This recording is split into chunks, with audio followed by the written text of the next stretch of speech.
The ribeye cap is the most tender, well-marbled part of a ribeye steak, and when it's removed from the roast, rolled up, and cut into steaks, you're in for a real treat. When served with grilled broccoli and a silky mushroom white wine sauce, you are gonna be in heaven. Let me show you how easy a delicious steakhouse dinner is to make in your own backyard.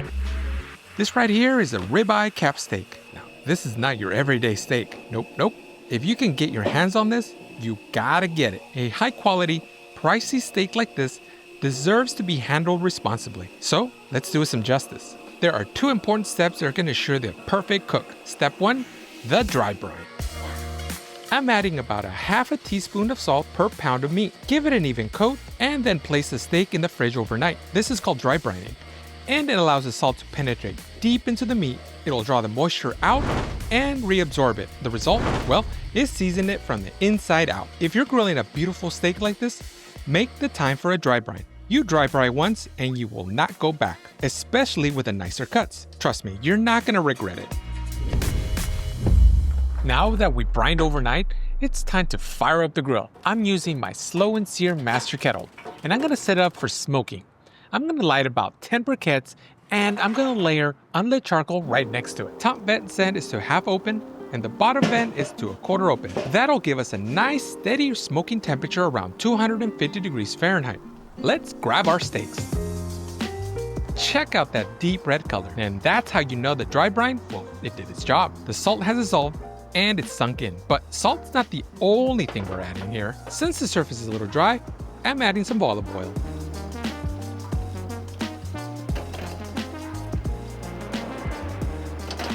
And then I'm gonna apply some pepper and a garlic mix. This is a blend of 1 part pepper and half part garlic powder. Be sure to hit both sides. And don't forget the edges. You want a nice even seasoning all around. Alright, the grill's up to temperature. Let's go. I'm dropping in a chunk of cherry wood for smoke and then add in our grill grate. With a napkin soaked in oil, let's oil those grates. Time to place our ribeye cap steaks on the grill. I'm also going to insert the meat thermometer. This will help me keep a close eye on the internal temperatures. And now, it's time for step 2, the reverse sear.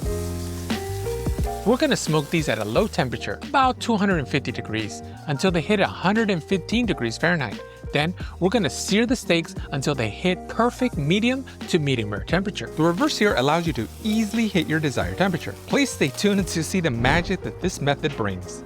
Let's close the lid and move on to the sides. Starting with some broccoli. I'm going to boil the broccoli for about 7 minutes, and then I'm going to strain it and let the broccoli cool.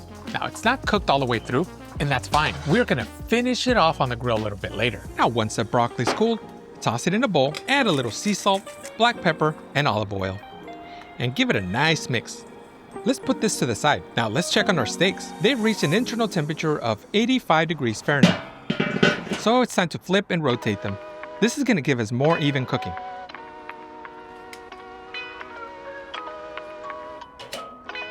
Let's cover up the grill and let's get started on the mushroom sauce. In a pan, add some olive oil, and once it's hot, throw in 1 tablespoon of butter. And once that melts, toss in about 8 ounces of mushrooms. Stir them in the buttery oil, cover them, and let them cook down in low heat. About 8 minutes, the mushrooms should be cooked all the way through. Pull them out of the pan. Now, let's add more olive oil, and let's drop in 1 finely chopped medium sliced shallot. Let's cook it until it's soft. Next, let's add 1 minced garlic clove. Stir it for a few seconds only, and let's be careful not to burn the garlic. See all those brown bits off the pan? Now that's flavor. So let's deglaze the pan and get those bits off the pan. Pour in about 3/4 cup of white wine.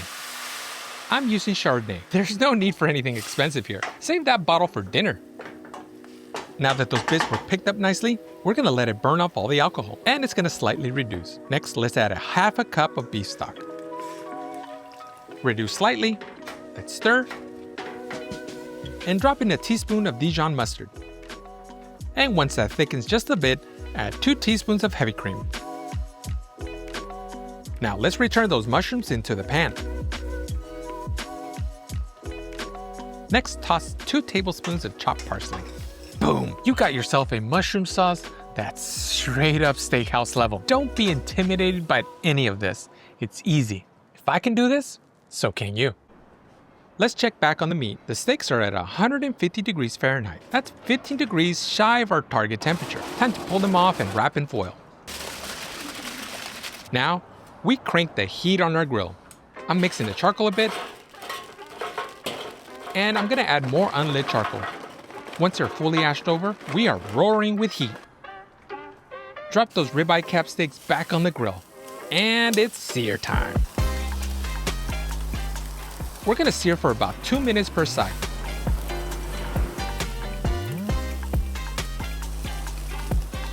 Now the ribeye cap, or the spinalis dorsi, is the outer edge of the ribeye. It's got the most marbling, and it's really hard to mess this one up. But keep an eye on it, especially on the internal temperatures, because overcooking these delicious steaks, it's a sin.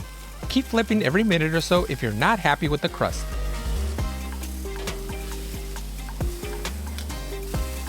Once the steaks hit 125 degrees Fahrenheit, remove from the heat. The carryover heat is going to bring them up to 135 for a nice medium rare, bordering into medium temperature.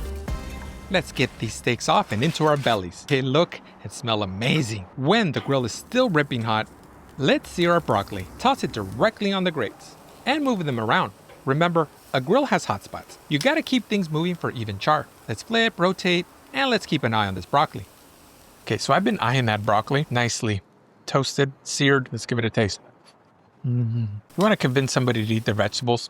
Do this. Grilled broccoli is absolutely delicious. The parboil really helps maintain that bright green color, and it still allows for us to cook all the way through. Now it's time to plate. Please don't forget to remove any of the butcher's twine before serving your steak. I've got one of the steaks, some grilled broccoli, and then add our mushroom sauce. This is looking fancy. Let's slice right into it.